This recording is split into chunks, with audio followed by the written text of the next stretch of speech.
What's up, everyone? Welcome to Spillover with yours truly. My name is Shai, and yes, you heard that right. It's Spillover. It's like the baby version of Hangover. And today, we've got with us an international artist to speak with and ask about his deepest, darkest thingamabobs back and forth. So please stick around and enjoy this interview with DRU CHEN with yours truly. Again, my name is Shai, so please go check this out. Hi, DRU. Welcome to Spillover. Again, my name is Shai, and we're so happy to have you here, albeit virtually, but you know what? Better than nothing. How have you been?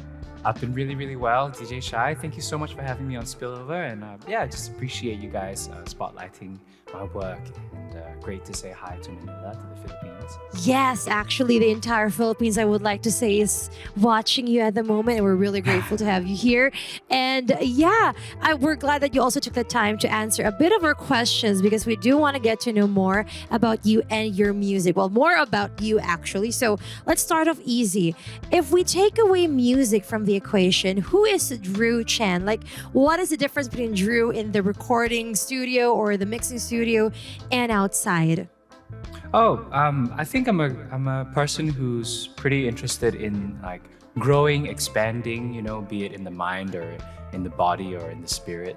So I guess the deep answer to that is I like to surround myself, with loved ones who are very positive, who are also interested in, growing as people.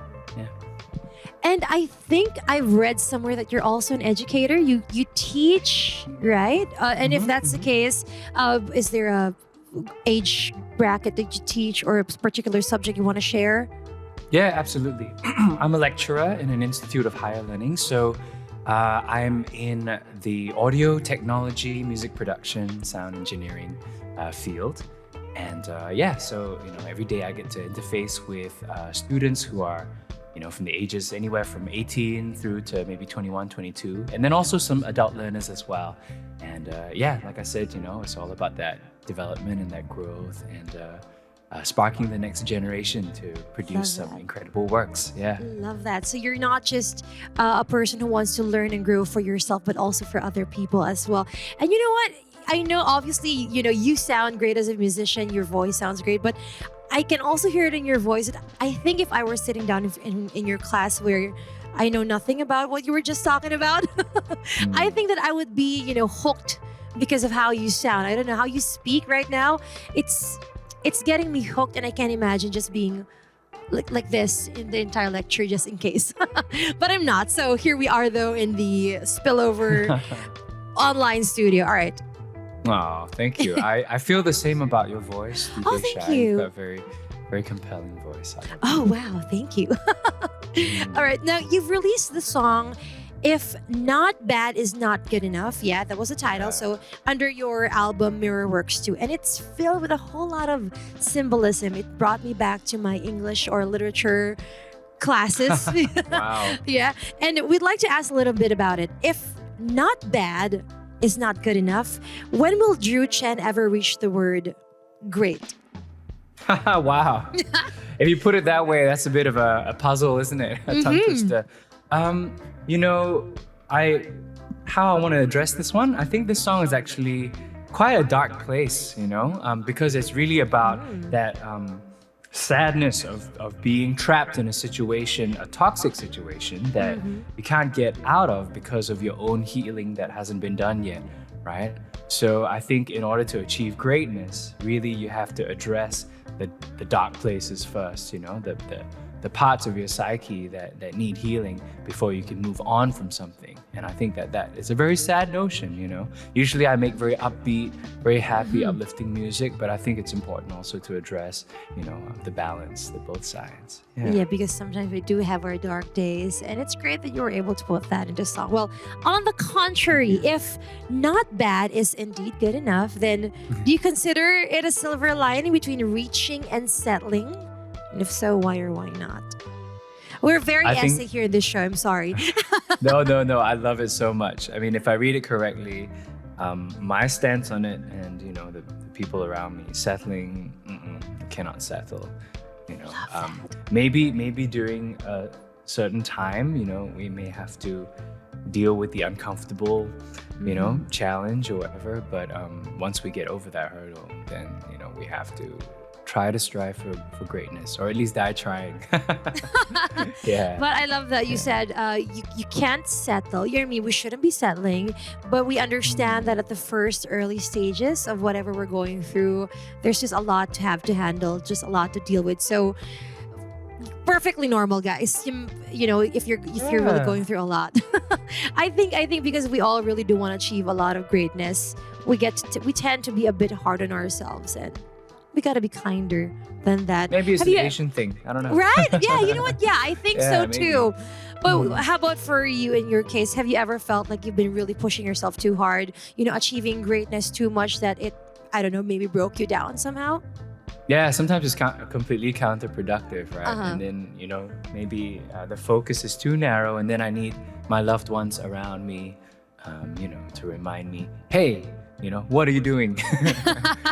Get your head out of the sand. Yeah. I get that. We need people around us to just keep us a little bit grounded, right? All right. Yeah. So, giving you a bit of the hangover experience, because again, this spillover, just like the mini version of our usual show, we've also dug up one of your past statements. You've previously mentioned that you've carried yourself with a chip on your shoulder during the early years.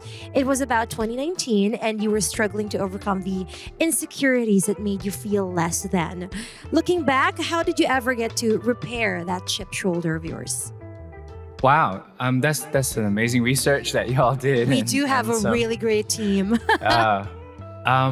Yeah, hopefully this inspires some people who are tuning in. But I think, you know, for me especially, just my own experience, you know, I was born in Melbourne in Australia. My parents were immigrant, you know, Malaysian Chinese.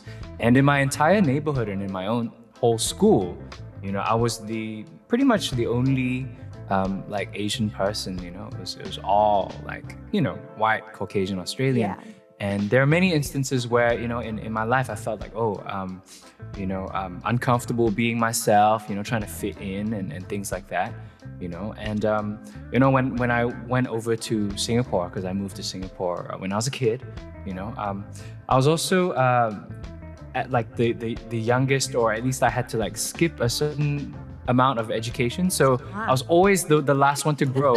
I don't know about that, you know, it's just a situation. So everyone got, you know, hit puberty quicker, blah, blah, blah, all that stuff, you know. So I had that mentality that like I wanted to prove something, because I felt like, you know, I never really had the chance to compete at that level that I wanted to. And I kind of carried that. But I think over time, you know, I realized that there's a healthy side to it and there's a not so healthy side to it, you know, where I'm constantly thinking, oh, this is really bad, etc. So I think, you know, exercising that sense of acknowledgement to yourself. Yes. Self-love. Self-awareness a little bit here and there could help a lot of people along the way. Yeah. Well, comparing, I want to talk about your album now. Your two albums, actually. Comparing Mirror Work to Mirror Work 2, we've noticed that there's a theme of self-recognition being there, you know. Besides the musicality, can you tell us the difference between the two? Like, is Mirror Work 2 a reply to 1? Or, like, is it simply a reflection of the brighter side? Do tell. Yes. Again, beautiful question. I love these. I love the themes here. Basically, Mirror Work was my debut album for Warner Music Singapore back in 2019. Okay, and I had this mission statement that I wanted to create music that was very raw, you know, very organic. Try not to use, you know, too much of the computer technology in terms of, you know, there was like no auto-tune, you know, there's no programmed drums, whatever. It was and whatnot. Yeah. We just do it like perfectly on, you know, perfectly imperfect, if you will, right? And have that retro 1970s kind of feeling, you know. And, you know, in the time between then, I had actually explored pop music, and I did two albums called Slow Life and Slower Life in 2021 and 2023. And those were my attempt to actually modernize and digitize the sound. And my A&R and distributor, Joel Tan from Young Lee Records, actually posed the challenge for me. Like, after I had completed the pop modern sounds, it's like, hey, why don't you go back to something, you know, from your past and actually come full circle based off of everything you learn in the 6 years in between. So then I think Mirror Work 2 is a continuation of that mission that I wanted in 2019 to go back to the roots and all that, but really, you know, with everything else that I learned. So it's like a fusion of everything. I think it's something that sums up everything I believe in musically, you know, from the organic to the reflective and to the perfectly imperfect, hopefully. Yeah. Love that. And you sound so passionate talking about Mirror Works too. You know how you describe how it all built up to that. But I've got a probably very silly question. What was the other working title for the album in case Mirror Works 2 wasn't going to be approved per se? Yeah, great question. So I did not have an alternative because that was the title given to me by Joel. And the moment he said, try Mirror Work 2, that shaped my vision.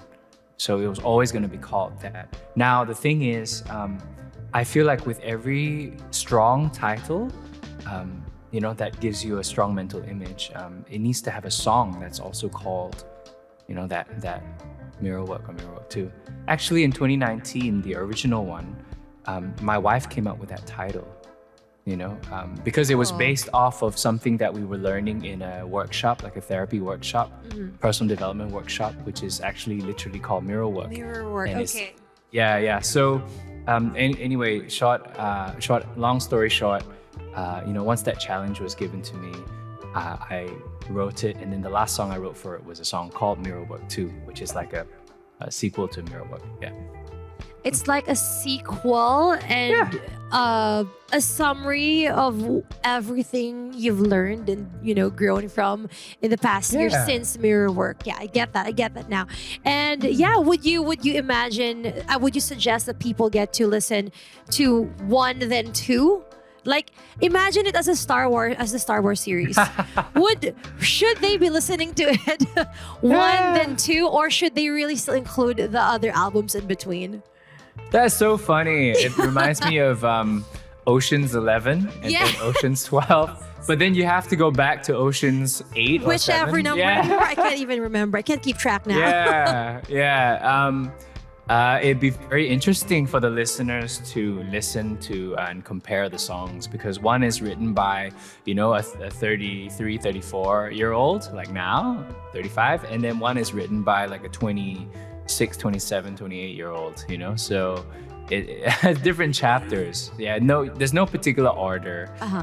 You know, just enjoy it if you can, and yeah, whatever you want out of it. Yeah, great question. Definitely, we will let people know more about your album in a bit. But I have one more question for you. After everything you poured into your latest album, what do you hope people see when they look into the mirror after listening to your song?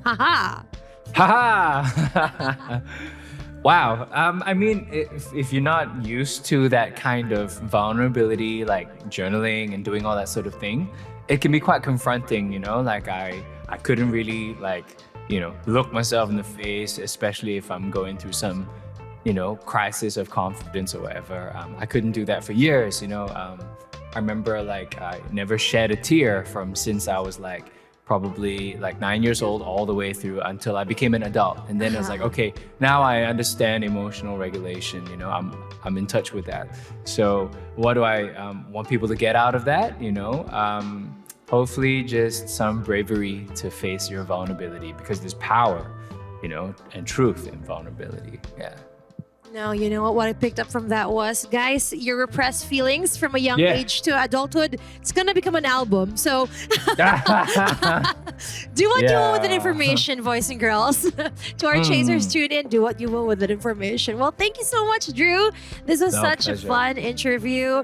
Thank you for sharing with us all of your experiences, for, you know, your musical experiences, and even a bit of your vulnerability from back then. But before we let you go, we gotta ask you to please let everyone know where we can check you out, your socials, your albums.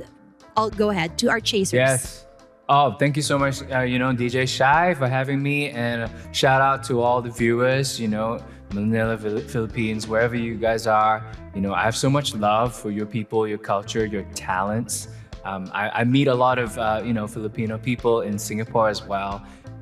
You know, if we're not singing together, we're like playing basketball together, you know, the culture and the talent that y'all have, plus everything else that you do, your food. You know, one of my childhood best friends, you know, his family is all from the Philippines. So I used to go over and just like, you know, eat with their family, and the love is just amazing. So, you know, I got a connection there.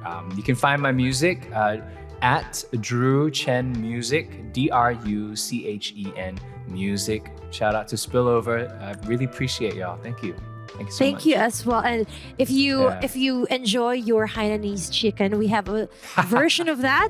It's called chicken Really? tinola. Just letting you know, the one we have, it's in a bowl of soup. But the one you guys have, I personally call it the deconstructed tinola because it's outside of the soup. It's like piece. Anyway, I I'm love all over it. the place. My mom is Hainanese, so There you go. like I'm gonna go and check it out. Chicken deconstructed tinola. Tinola.